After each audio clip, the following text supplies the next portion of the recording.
Falando de São Paulo, Serapião, de talvez o envolvimento de PCC na história, né, na execução do ex-delegado-geral da Polícia Civil de São Paulo, Dr. Rui Fontes. A gente falou bastante sobre isso ontem, tem que continuar falando pela importância do caso. E para a gente continuar falando sobre isso, a gente tem o promotor de justiça Lincoln Gakia, que membro do grupo de combate ao crime organizado do Ministério Público Paulista, especialista em investigar também, assim como o Dr. Rui foi ao longo da carreira dele o primeiro comando da capital, mais conhecido como PCC. Muito bom dia, doutor. É um prazer te ter aqui no Acorda Metrópolis. Eu vou abrir aqui e o Fábio Serapião continua a entrevista, mas eu queria saber de cara a importância da gente acompanhar essa investigação da execução do Dr.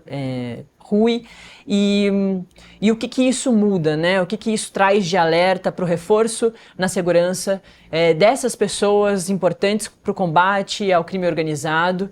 E é isso, né? O que pode trazer de mais foco para essa... O que pode trazer de discussão a execução do Dr. Rui? Bom dia. Bom dia, Natália. Bom dia, Fábio. É um prazer falar com todos vocês. De fato, né, nós estamos ainda abalados, consternados com o assassinato brutal do Dr. Rui, delegado que eu conheço há mais de 20 anos, fiz vários trabalhos em conjunto com ele. Seguramente era o policial civil com mais informações sobre o PCC, foi pioneiro nessa área, e como tal ele colecionou inimigos dentro da facção durante esses mais de 40 anos que ele exerceu a função. Ele estava decretado de morte pelo PCC, sabia disso desde 2006, houve já várias ordens para matá-lo, eu mesmo consegui que cessassem uma das ordens, né, nesse sentido, mas mesmo assim, infelizmente, a gente não conseguiu evitar o pior, né, que foi o assassinato do Dr. Rui. Ele já estava aposentado desde 2023, era secretário municipal no município de Praia Grande, na Baixada Santista.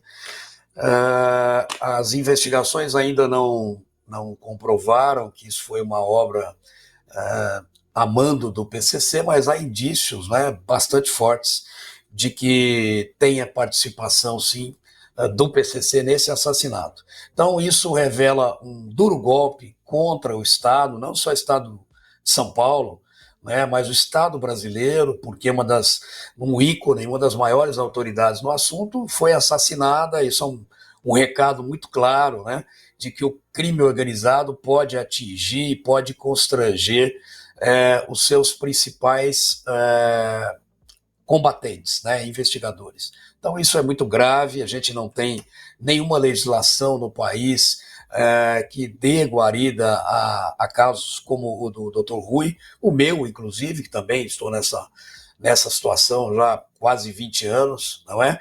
E desestimula outros investigadores, promotores, juízes a continuar nesse trabalho de combate a essas organizações criminosas. Dr. Lincoln, primeiro, obrigado por participar com a gente aqui do Acorda Metrópolis. Acompanho o trabalho do senhor há muitos anos, assim como o Dr. Rui, um dos maiores especialistas em primeiro comando da capital do Brasil. Imagino como esse assassinato deve pesar para o senhor também, que também é jurado de morte pelo PCC, também cobri algumas operações que tinham o senhor como alvo aí de ordens de assassinato. O senhor falou aí da questão da aposentadoria. Qual é a situação hoje? O senhor falou que não tem nenhuma legislação. Como que funciona isso? Se aposentou, o que um investigador como o senhor, como o Dr. Rui, pode fazer depois da aposentadoria, uma vez que perde essa segurança, né? E como tem funcionado durante mesmo o exercício da profissão? É uma solicitação que se faz? Eu queria que o senhor explicasse um pouco como que funciona a segurança obviamente não a segurança, o dia a dia da segurança, mas como que pessoas, como investigadores como o senhor, que estão diretamente envolvidos no combate a essas facções, como que vocês solicitam, como que se dá esse processo para ter uma segurança reforçada e evitar casos como do Dr. Rui e de outras autoridades que a gente viu ao longo dos anos? Bom, no caso dos juízes e promotores, lembrando que nós já tivemos o assassinato aqui em Presidente Prudente do Machado Dias em 2003, do juiz corregedor dos presídios, a mando do PCC, nós temos duas resoluções, uma do CNJ e uma do CNMP, que disciplinam a concessão de segurança, de escolta a membros, sejam juízes ou promotores, obedecidos a alguns requisitos. Claro que tem que ter uma análise de uma comissão, uma análise de risco, e depois de feita essa análise, constatado realmente que há a necessidade de proteção à autoridade, essa proteção é solicitada, porque nenhuma dessas instituições, seja o Poder Judiciário, seja o Ministério Público, dispõe de corpo funcional treinado para oferecer segurança a seus membros. Então, normalmente, essa segurança é feita pelas polícias militares ou civis no Estado. No meu caso,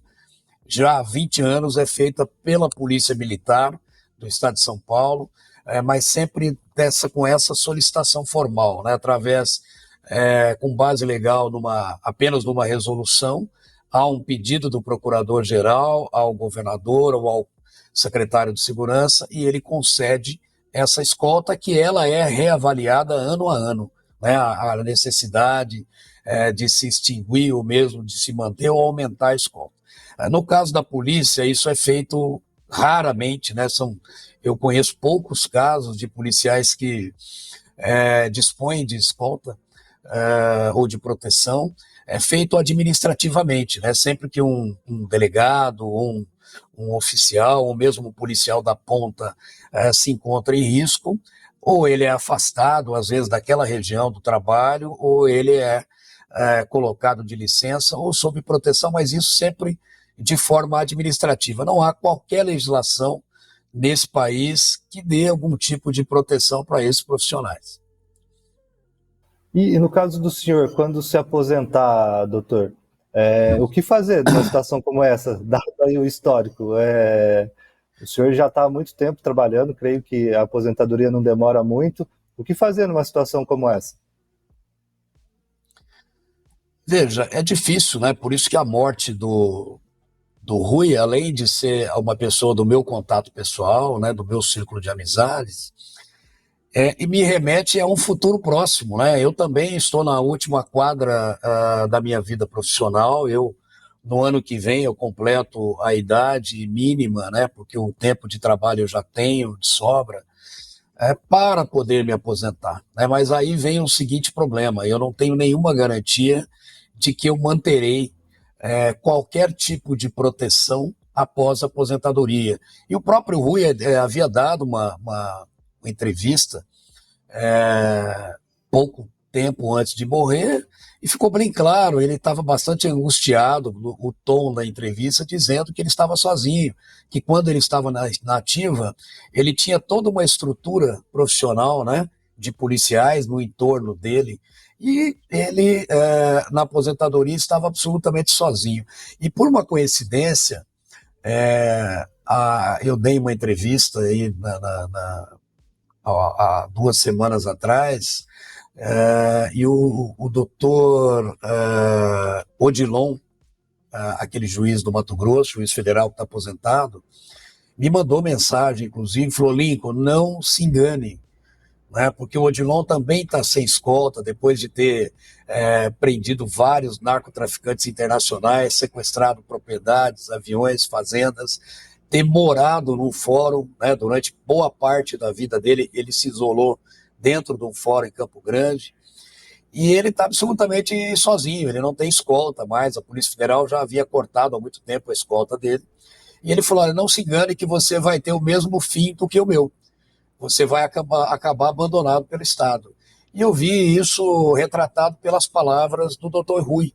Eu não sei se ele havia solicitado ou não algum tipo de segurança da Polícia Civil, ou mesmo o governador, mas ele estava demonstrando estar bastante angustiado, e não é uma situação que eu acho que atinge só o Rui Ferraz Fontes, que era um ícone, né, nessa área, atinge a mim e a tantos outros. Veja que nós estamos desnudando, e vocês acabaram de dar informações sobre a presença do crime organizado na Faria Lima, não é? A presença do crime organizado na economia formal e em setores do mercado financeiro. O poder financeiro dessas organizações hoje é muito grande, e isso desestimula os novos investigadores, policiais, promotores, auditores da Receita Federal, Estadual, do COAF, a continuarem a trabalhar. Eu acho que isso tem um efeito dissuasório, e é isso mesmo que pretende essas organizações quando atinge pessoas como o Dr. Rui Fontes, né, um assassinato bárbaro que passa um recado não só para a população, para o Estado brasileiro, mas para todos nós que estamos envolvidos de frente nessas investigações. Doutor, o doutor Rui deu há algum tempo essa entrevista, né, um podcast do Grupo Globo de Comunicação, dizendo que estava sem a segurança. O repórter fica até um pouco tenso ali, porque é bem no finalzinho da entrevista. Ontem, o governador do estado de São Paulo, Tarcísio de Freitas, que não foi ao velório, nem ao enterro do Dr. Rui, mas deu ali uma declaração. Ele estava numa reunião com prefeitos no Palácio dos Bandeirantes, e ele disse que o Dr. Rui não tinha solicitado a segurança e que toda vez que alguém solicita, né, da importância do Dr. Rui, é analisado, e que eles fazem essa discussão e essa análise de forma muito relevante e concreta. Mas o que a gente viu é que o Dr. Rui, ele que morava não muito distante da Praia Grande, que era onde ele estava trabalhando agora, aposentado. Ele trabalhava ali na Secretaria de Administração da Praia Grande. É uma cidade litorânea do litoral sul de São Paulo. Ele morava em São Caetano do Sul, então ele tinha que subir a serra, não era um caminho muito distante. Morava sozinho, e que fazia esses deslocamentos da serra com um carro blindado. E justamente nesse dia que ele foi morto, ele não estava com um carro blindado que ele utilizava para esses deslocamentos maiores. Ele foi morto na saída da secretaria, né, do trabalho, numa emboscada ali. Com algumas novas informações, a gente já sabe que os bandidos atiraram no carro do Dr. Rui um pouco antes daquela imagem que ficou mais conhecida de quando o carro capota e aí ele fica sem opções. Ele estava sem o carro blindado, e aí os bandidos descem do carro e executam o Dr. Rui. Ao longo desse trajeto, desde os primeiros tiros, com o carro ainda em movimento, um carro que estava parado, enfim, são 64 tiros de fuzis, pistolas, que não atingiram ninguém. Ao longo desse trajeto, atingiram apenas o Dr. Rui. Alguns buracos de bala ficaram pelo caminho, mas enfim, a polícia está tentando descobrir. Encontrou um carro queimado e, por causa disso, conseguiu identificar 2 dos suspeitos aí desse crime. Por tudo isso que a gente já tem de informação, já dá para a gente ter um pouco mais de noção de que foi um crime extremamente bem planejado. É isso, ele não estava nesse dia com um carro blindado, de que pode parecer que é isso, é um crime que foi muito bem planejado, portanto, pode indicar que seja alguém do PCC e realmente que não tem nada a ver com o cargo que ele ocupava agora na Secretaria de Administração?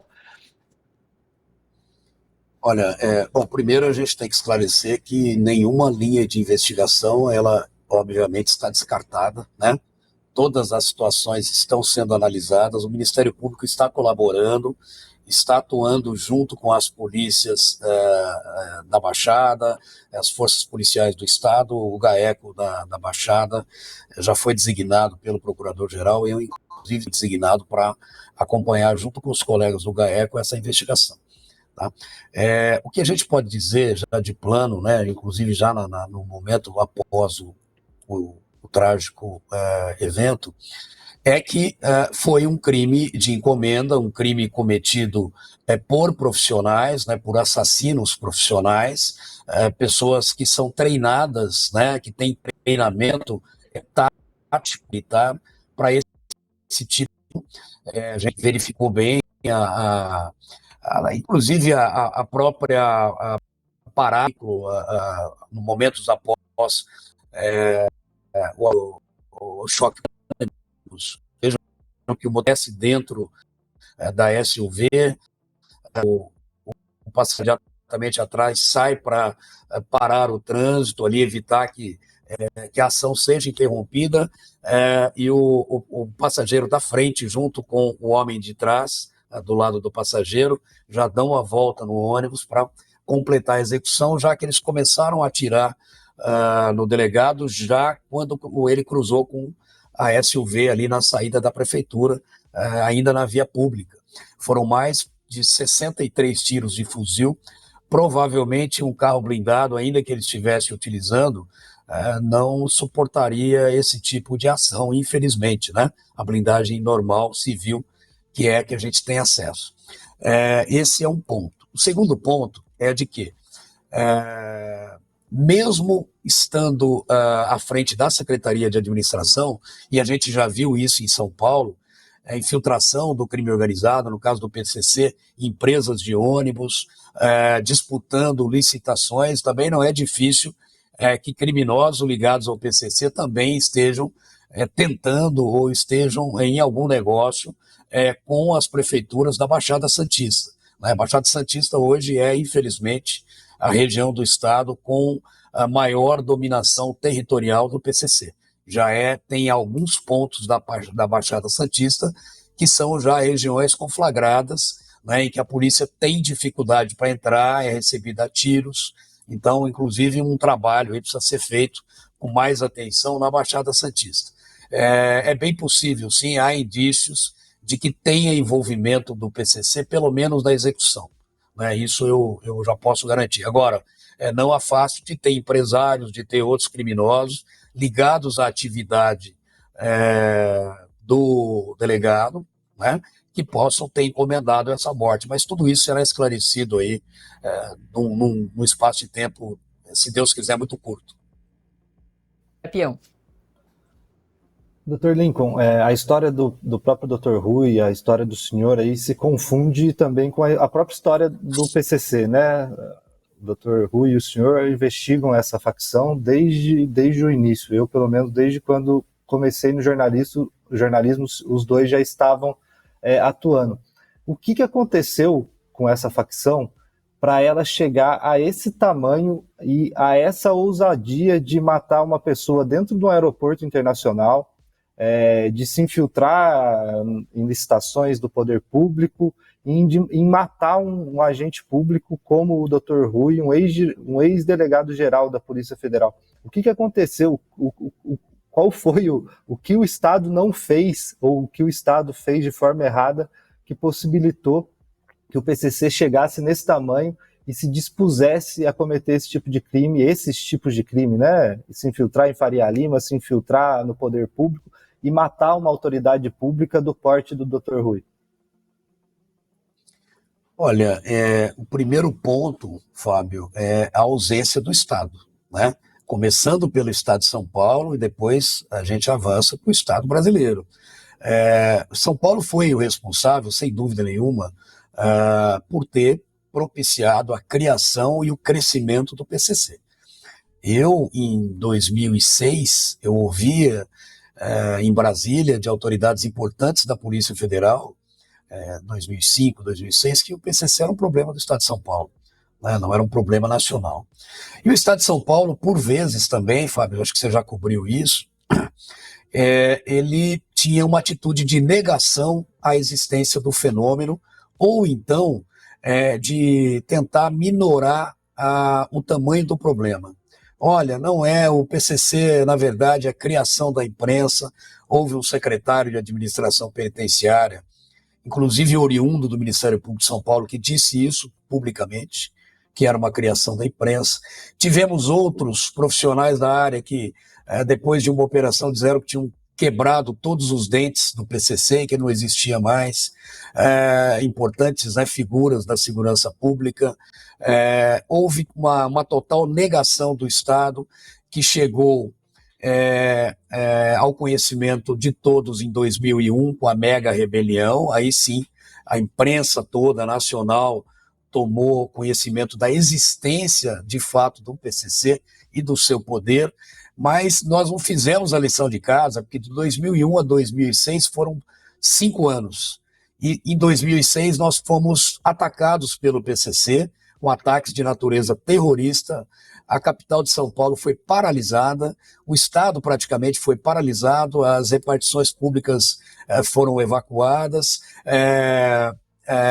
barricadas nos quartéis da PM, nas delegacias de polícia, e ataques à população civil, ou queima de ônibus, todo mundo viu isso, né? E naquela época, inclusive, eu comecei a trabalhar especificamente contra o PCC no final de 2004, para 2005, a gente não tinha sequer informações básicas, Fábio, do funcionamento interno do PCC. Nós conseguimos mapear isso em 2012, naquela grande denúncia que nós oferecemos contra o Marcola e mais 174 integrantes, em que nós oferecemos o organograma e a disposição interna do PCC, mas veja que passaram muitos anos para que o Estado fizesse o seu dever de casa, e enquanto isso a facção ela se expandiu não só fora do sistema prisional, ganhou as ruas e dominou o tráfico aqui no estado de São Paulo, como se expandiu para outros estados. Hoje o PCC está presente em todos os estados da federação, em maior ou menor número que outras facções, e também em 28 países, né? Enquanto isso, os governos federal e estadual não tiveram nenhuma atitude, pelo menos minimamente articulada, né? São ações isoladas das polícias, dos ministérios públicos, por vezes da Polícia Federal, mas que não mostra nenhum tipo de coordenação, de integração nessas ações, né?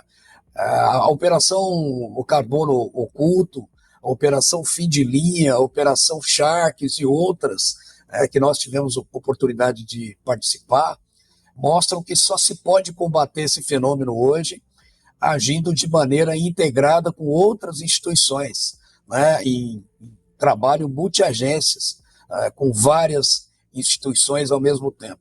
E o que eu vejo aqui, isso é um desabafo, já há 34 anos, são disputas institucionais por pedaços de poder, né, sejam entre polícias estaduais e federal, cada um quer a primazia para si, do controle ou do poder de investigar organizações criminosas. Vejo que na PEC da Segurança Pública há um artigo que está efetivamente, praticamente, a Polícia Federal, as investigações sobre as organizações criminosas interestaduais e também as milícias, né, e outras cuja a atuação tem uma repercussão nacional, ou seja, todas as facções, né? Então a Polícia Federal seria a polícia assim com atribuição para doravante resolver esses casos. A gente sabe que o que precisa nesse país é integração e coordenação. Não se pode desprezar a cooperação das outras forças. A gente está falando aí de uma Polícia Federal que tem 12 mil homens extremamente qualificados, mas a gente está falando das forças estaduais que tem mais de 500 mil policiais, não é? Então não é possível, e mesmo assim não está dando certo. Nós estamos perdendo, Fábio, você mesmo fez essa colocação na sua pergunta, em que fase o Estado errou? Em todas, desde a criação do desenvolvimento e agora da organização ter atingido um status de máfia. Continuar nessa questão e fazer mais uma perguntinha sobre até um ponto que o doutor levantou. Ontem, doutor, conversando com o Fábio Serapião, que é isso, vem apurando, né, sobre o PCC há bastante tempo. Eu aproveitei, então, a oportunidade que eu estava com o Serapião para perguntar para ele se ele achava que esse trauma, né, de 2006, ele pode voltar com a com a execução do Dr. Rui. E aí, claro, aproveitar a oportunidade de conversar com o senhor, se a gente pode ter esse medo de novo de viver esse conflito, essa guerra na rua mesmo, entre PCC e polícia, ou se não, a execução do Dr. Rui tem um outro significado nesse momento. Não, tem exatamente o significado que você passou, né? A intenção dessas organizações como o PCC, já na morte do Machado Dias, que foi em 2003, né? Já se passaram aí mais de 20 anos. A morte do Machado Dias, eu tenho falado isso em aulas que eu ministro para a Força de Segurança, em palestras, ela ecoa até hoje no Ministério Público e na magistratura. Jovens juízes e promotores já ingressam na carreira com a intenção de não trabalhar nessa área que envolva combate a crime organizado, porque eles não querem se tornar mais um número ou ter uma vida marcada aí com restrições como a minha, por exemplo, que sofro com isso já há 20 anos. Então, eu costumo dizer que o PCC ele tem demonstrado isso ao longo da sua história e, sobretudo, depois do contato do PCC com o terrorista Maurício Norambuena. Eu falo isso nas minhas aulas também. Eles estiveram presos aqui, Marcola, toda a cúpula do PCC, junto com o Norambuena, que era aquele chileno, né, responsável pelo sequestro do Washington Oliveto, envolvido com o terrorismo no Chile. Foi ele que passou essas noções de ações terroristas para o PCC. Então veja que o PCC já pleiteou explodir a Bolsa de Valores de São Paulo, explodiu o Fórum da Barra Funda, assassinou o juiz Machado Dias.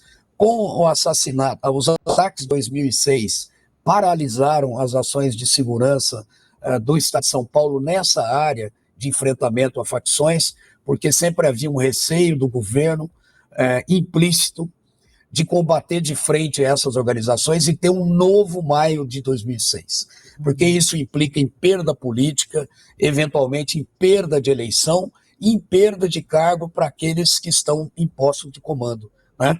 Porque os ataques demonstraram a falência do Estado.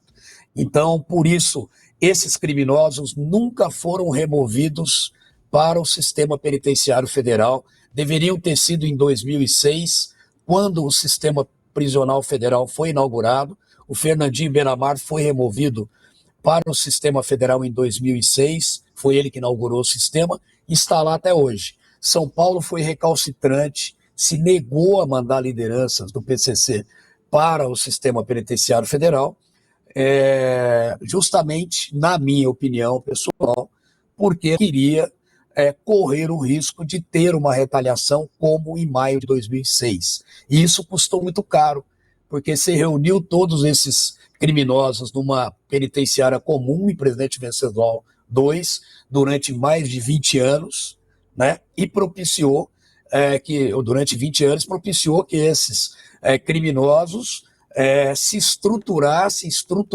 o PCC e fizessem com que ele se tornasse hoje essa mega organização que tem capacidade de andar sozinha, sem as ordens diretas desses líderes que hoje estão isolados no sistema federal. Então, os atos, como a morte, por exemplo, do assassinato do Antônio Vinícius, numa sexta-feira no aeroporto de Guarulhos, um dos maiores da América, o assassinato agora do Rui Fontes, que foi o pioneiro, é um ícone no combate ao PCC, isso é uma demonstração de atos de natureza terrorista, ou seja, eles têm um efeito dissuasório tanto naqueles que estão envolvidos diretamente nas investigações. Imaginem um policial penal que trabalha diuturnamente com esses criminosos, que não tem acesso à segurança, não tem às vezes acesso a mora nos mesmos bairros que são habitados por criminosos, e ele acaba sendo constrangido. Falar uma autoridade como Rui Fontes, né, que foi, vamos imaginar, o mais importante nessa área, foi atingido por eles. Imagine o policial militar da ponta, o policial civil. Então é com isso que eu me preocupo. E agora imagine a população.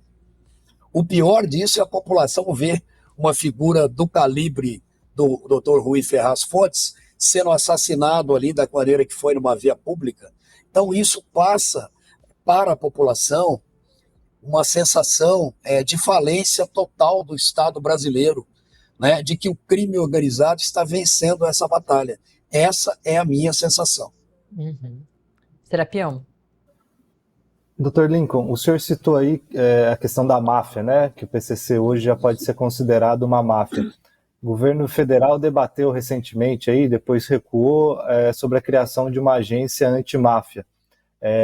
Como que o senhor vê isso? O senhor acha que é preciso ter uma agência especializada para combate a esse tipo de organização criminosa? Se sim, isso tem que ser uma agência federal que dê diretrizes para os estados, elas têm que ser estaduais. Como que o senhor vê isso num cenário de o que fazer para reverter esse cenário que a gente vê hoje das facções dominando a vida pública brasileira? Olha, eu não tenho dúvidas nenhuma de que o melhor método para combater organizações criminosas do tipo mafiosa como o PCC é através das forças-tarefas, né? Forças-tarefas multiagências. Não quero dizer que ela seja comandada pelo Ministério Público, pela Polícia Federal ou por uma das polícias civil ou militar, porque esse modelo não funciona, né? Nenhuma outra instituição vai trabalhar sob o jugo de uma instituição co-irmã. Você não vai conseguir que as polícias estaduais sejam comandadas pela Polícia Federal, e nem é esse o papel da Polícia Federal. O papel da Polícia Federal hoje é atuar nos crimes cometidos contra bens e agentes da União, não é? E em tráfico internacional, basicamente. Então eles estão querendo, inclusive, ampliar essa atribuição para abranger praticamente todas as organizações criminosas. O que eu tenho defendido não é uma ideia minha, Fábio.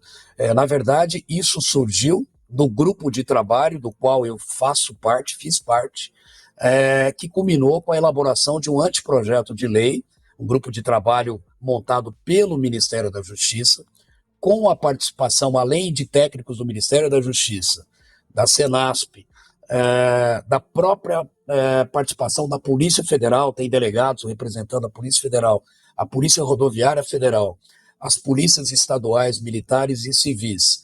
Eu estava representando os ministérios públicos, além ainda de representatividade da sociedade civil organizada, Fórum Brasileiro de Segurança Pública está representado, alguns advogados representando a OAB e a academia, enfim.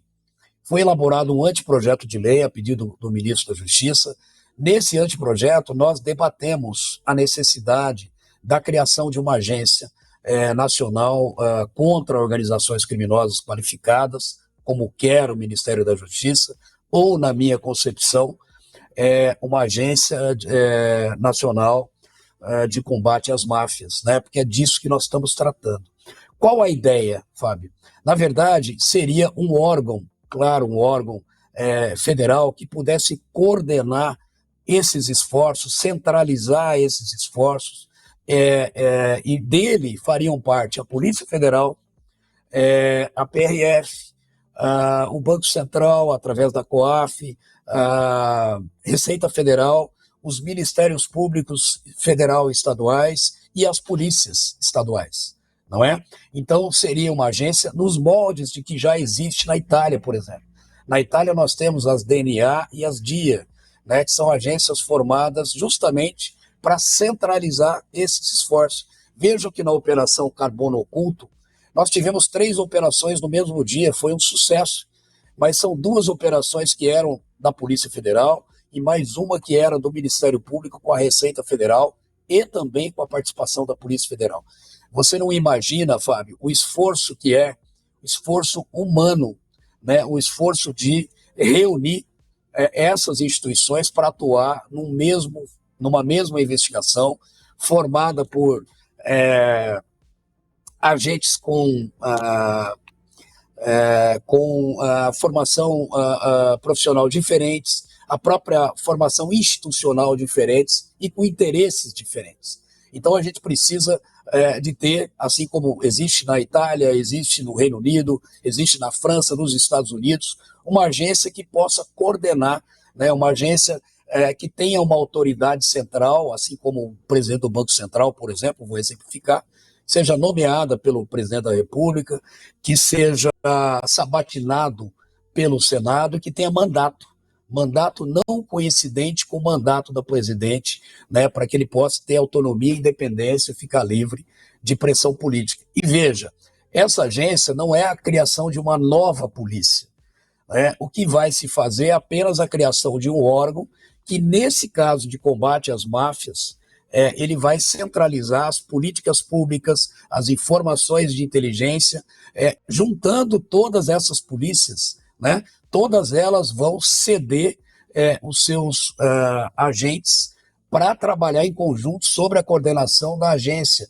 Aí a gente faz com que não haja essa disputa institucional. Eu acho que vocês viram isso, a imprensa noticiou e viu problemas, inclusive, de comunicação no dia das operações, às vezes uma instituição querendo se sobrepor sobre a outra, isso só favorece o crime organizado.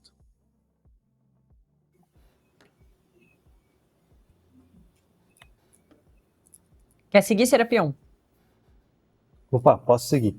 Doutor, da questão específica, voltando um pouco à morte do doutor Rui Ferraz, do ponto de vista da segurança, o senhor sabe se existe algum projeto de lei, alguma coisa para que passe a ter após a aposentadoria? E aproveito para perguntar para o senhor, a única alternativa é deixar o país, caso não exista, no caso do senhor, é deixar o país, caso não exista um projeto até lá como esse? E como que fica aqui no Brasil? Eu primeiro ainda queria só fazer uma observação para dizer o seguinte, né? Esse anteprojeto de lei antimáfia, ele está no Ministério da Justiça, sendo analisado pelo ministro da Justiça, e acredito que ele deva ser brevemente encaminhado para o Congresso, já que a PEC da Segurança Pública já está lá para ser discutida. Ainda com relação à agência, Fábio, eu queria fazer uma observação que eu também entendo que essa agência deva ser criada por uma emenda constitucional, né, e vou defender isso, inclusive, né? A criação da agência precisa ter um assento constitucional, porque aí a gente depois não sofre pressões para que ela seja modificada. Esse é um ponto.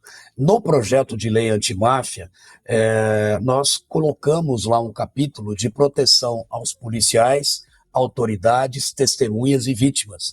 Nesse capítulo do projeto já há previsão de proteção, né, em caso de risco causado pelo exercício das funções contra organizações mafiosas. Essa proteção ela é estendida a familiares, no caso dos policiais, autoridades, né, juízes e promotores.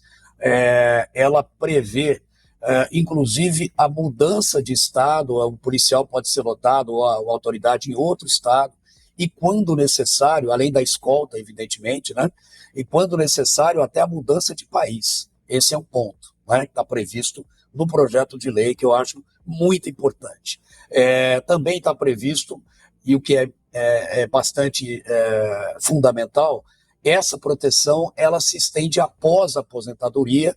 Claro que há uma série de requisitos a serem obedecidos, a análise de risco por uma comissão formada, né, por instituições de segurança, que vão checar se existe risco real, e havendo risco real, a escolta, a proteção, ela é concedida mesmo durante a aposentadoria.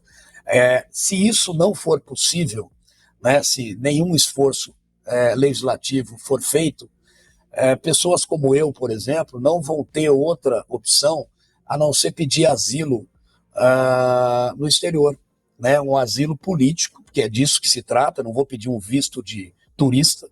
Eu estou correndo um risco de vida dentro do meu país por organizações criminosas que o Estado não conseguiu enfrentar e propiciar a minha segurança, e eu teria que pedir um visto de asilo político nesses países da Europa ou nos Estados Unidos, seria um ponto. Agora, é muito difícil para um servidor público viver no exterior, né, com uma aposentadoria, por exemplo, paga em reais. Então, tudo isso, na verdade, são questões que nos afligem. E muito menos um policial que atua na ponta vai ter condições financeiras de sair do país. Então, a gente precisa ter mínimas soluções aqui dentro do país, Fábio, né, mais barato para o país, conceder essa segurança em casos específicos, são poucos casos. Não imagine que serão muitos casos, não, mas conceder essa segurança aos agentes públicos que realmente necessitam. Pode seguir, Serapion. Doutor, do ponto de vista da estrutura do primeiro comando da capital, a gente viu aí tentáculos no mercado financeiro, tentáculos em licitação de ônibus, tentáculos em outras licitações públicas. O senhor também já disse que ele já pode ser chamado não de uma facção, mas de uma máfia. O que mais a gente pode esperar de PCC que a gente não sabe ainda, né? A gente teve essa operação da Carbono Oculto e as duas da Polícia Federal que trouxeram uma novidade em relação ao mercado financeiro. O que mais a gente pode esperar de infiltração dessa facção que ainda não veio a público? Bom, eu acho que primeiro a gente tem que esclarecer um ponto também que eu acho muito importante, Fábio. Se você me permite, nós não podemos, eu tenho dito isso, demonizar o mercado financeiro ou mesmo a economia formal, porque está, vamos imaginar, contaminada com a presença do PCC ou do crime organizado. O que a gente verifica e verificou, né, é que as organizações criminosas, elas vão se comunicando entre si, elas vão fazendo associações para otimizar o seu negócio, né? E inclusive propiciar a lavagem de dinheiro, é o que a gente chama de convergência criminal ou de hibridização criminal.